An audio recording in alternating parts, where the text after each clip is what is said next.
Welcome to Success in Motion. Join us as we dive deep with top leaders, entrepreneurs, and professionals, uncovering strategies to grow, scale, and succeed.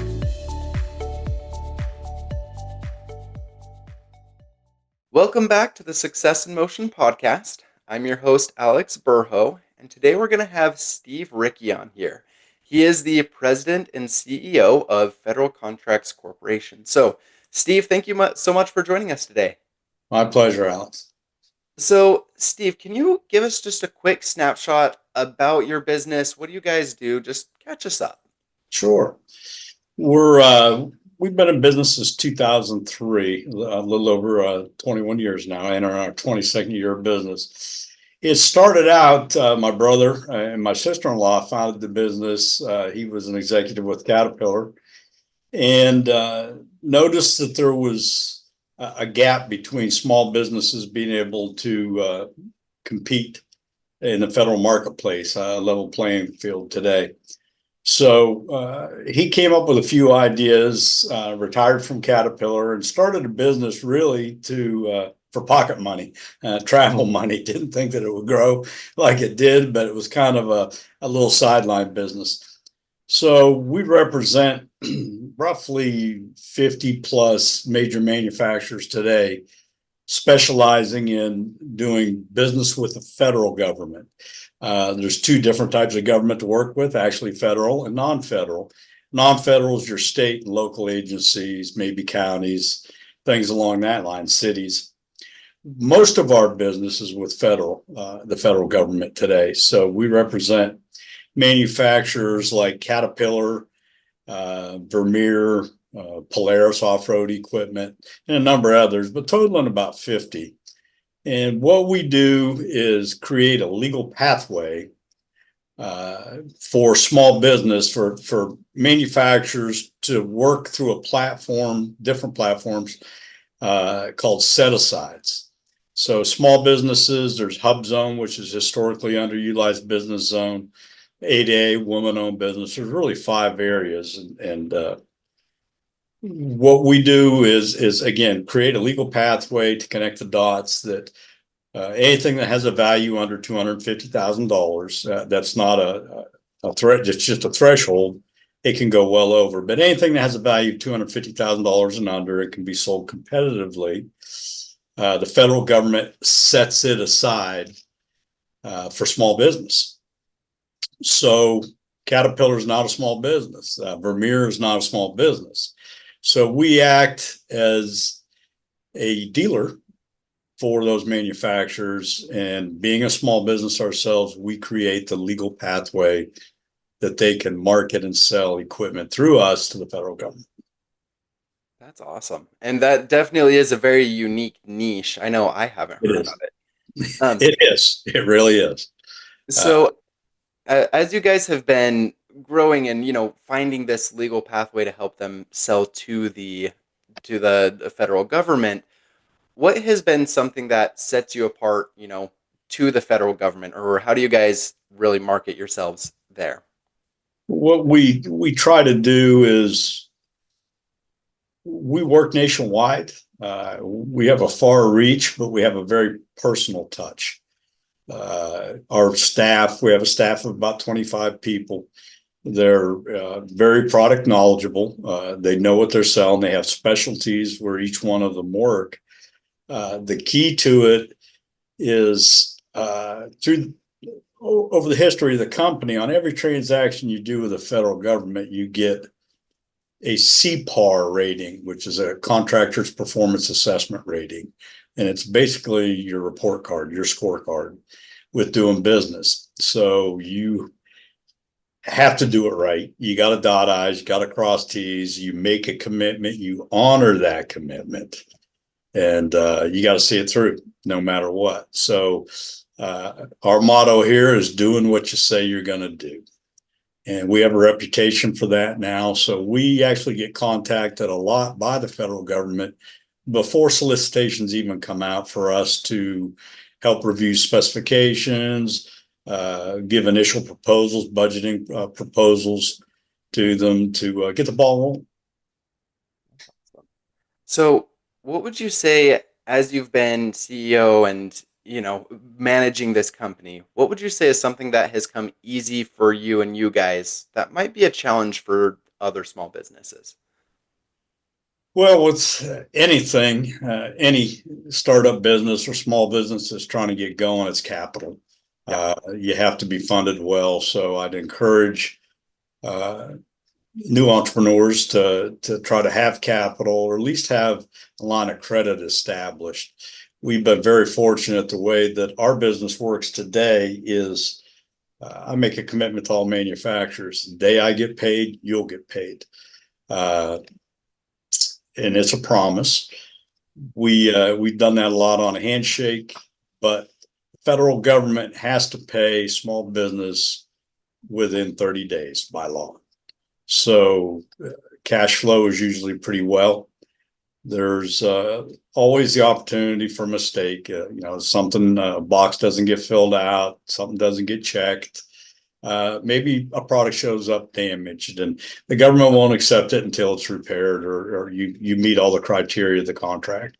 So there's opportunity for hiccups in it, and my commitment to all of our manufacturers is no matter what, I'll pay you in 45 days.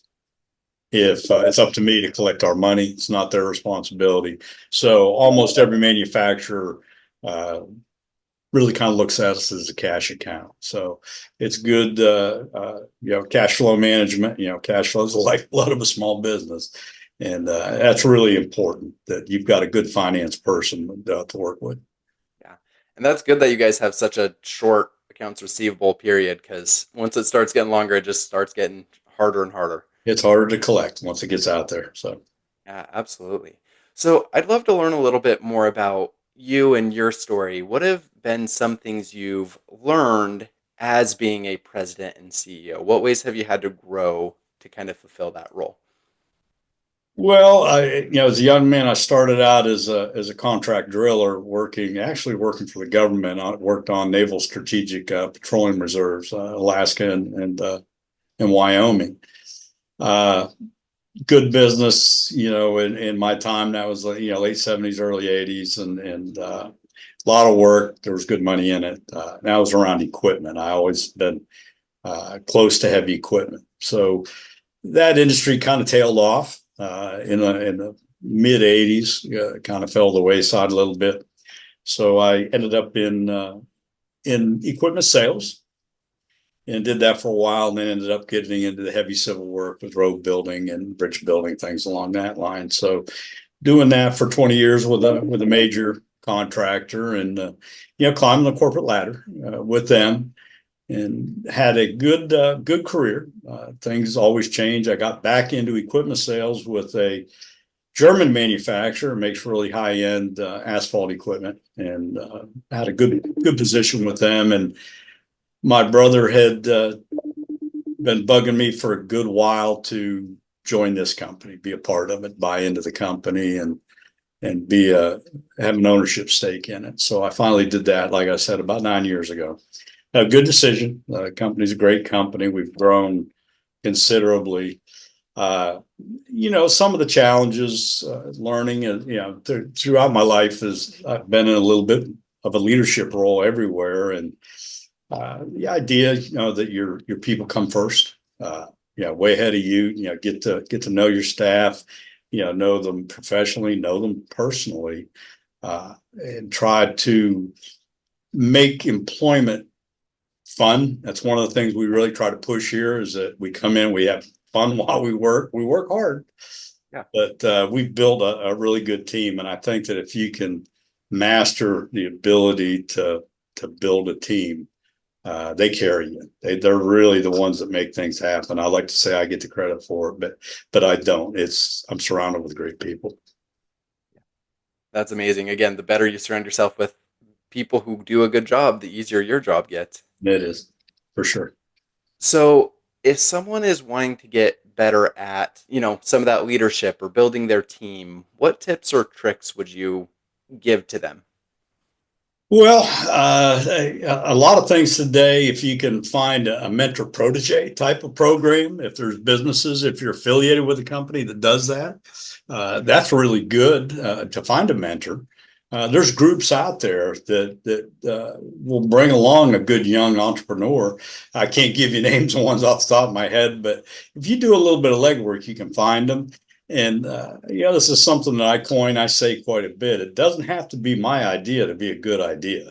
Mhm. So again, I rely on my staff. They're in there working it. They bring me a lot of really good stuff, and that helps a lot. But one is align yourself with good people. Seek it out. There's a lot of free things out there. There's a lot of programs that are available that you can spend some time, invest time in, and pull yourself along. And it's trial and error. I made a lot of mistakes along the way too. So it's what you put into it. It really is. So Absolutely. Again, the more you're willing to learn and grow, the better you can do. The more you exactly. encourage people to do better, the better they do. So Yeah, for awesome. sure. So, along with that, what would you say has been some of those biggest challenges you've had to overcome in your career? Well, market, the economy, things that you have no control over that you just have to be reactive to and try to make good decisions. Times I haven't made the best decision. You think you do. You take all the information that you can gather and try to do the right thing. I try to avoid knee-jerk reactions. A lot of times there's people out there that, kind of ready, shoot, aim. They just kind of let it rip and then go, uh-oh, now how am I going to get it done? So I try to one, gather as much information as I can to make good decisions. But, we face it today with the economy, with my business and tariffs. If I put a contract in, it's binding. There's a set price and you throw a 25% tariff on top of it, which could put, essentially, on the components that could add 10 to 15% of the bottom line. And honestly, margins aren't 10 and 15%. So you can get behind very quickly.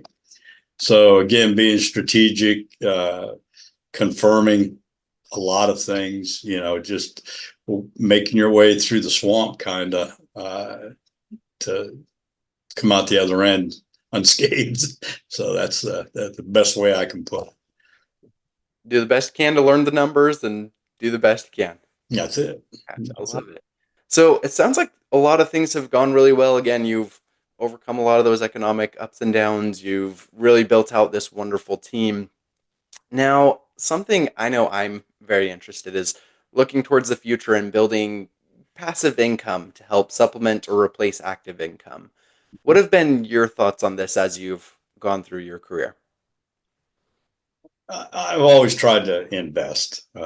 Some, it can be just a few dollars for somebody, just something to build upon. Stocks, there's some things along that line that work well. I personally have been buying real estate. I'm getting ready to close a deal in South Carolina on some commercial property up there. Uh, I have a couple other pieces of property around Florida, but I've never lost money on real estate. It's just one of those things that's worked out pretty well. So, and there's always a demand for it. They're not making land anymore, so Yep. however much you can get. But for me personally, those are the two biggest things I do. I used to do a little side work. Just Christmas time, I'd always take on a job, off Mhm. the books, kind of. And I made a deal with a man above that whatever I make, I split and give to a charity. So there's a lot of different ways you can make money if you're ambitious at all. You can make it. It's good. So, I love that. I love that. Again, even working with the charities and just doing as best you can. yeah, Ah. it's always good So, to come back. yeah. So, as we're wrapping up our interview, what exciting plans or initiatives do you have coming down the pipeline in the next year or so? Well, it's funny that you ask. We just sold the company. to another a similar company out of Illinois. Great ownership, it's a good partnership, good melding of the company, and I've of course agreed to stay on for a period to carry things through. But I'm getting to that age where I'm going to slow down, Alex. So it's just that time in my life. I've had a great career working. I've worked for great companies, and I've been blessed making friends and working with some really, really good people that bring me along. And I guess that's fortunate. And the best advice I can give to anybody is when you're climbing a ladder, reach back and pull somebody up with you. Pull somebody behind you. You know, you can't advance until somebody can do your job. So don't be afraid of doing that. Help somebody, and it comes back to you tenfold. That's awesome. Again, just the more you can reach out, the more you can help others, the more it comes back. Yeah. Okay. Well, Steve, thanks so much for your time and your thoughts here on our podcast today. My pleasure. My pleasure. If someone wants to connect more with you, what is the best way to get a hold of you? Probably two ways. I'm active on LinkedIn, so you can find me through LinkedIn. I'll gladly respond to that. Email me. It's a real simple email. It's Steve, first name Steve, at Federal Contracts, put the S in, plural, Corp, CORP.com. So Steve at federalcontractscorp.com. I'd enjoy, corresponding with anybody. So absolutely. Well, again, I've enjoyed learning from you today. So thanks again for coming on. My pleasure, Alex. Thanks for the invitation. I wish you the best. Same to you. All right. Take care. Bye. Thanks for tuning into Success in Motion. Want to share your story? Visit successinmotionpodcast.com /guest to apply and be featured on the show.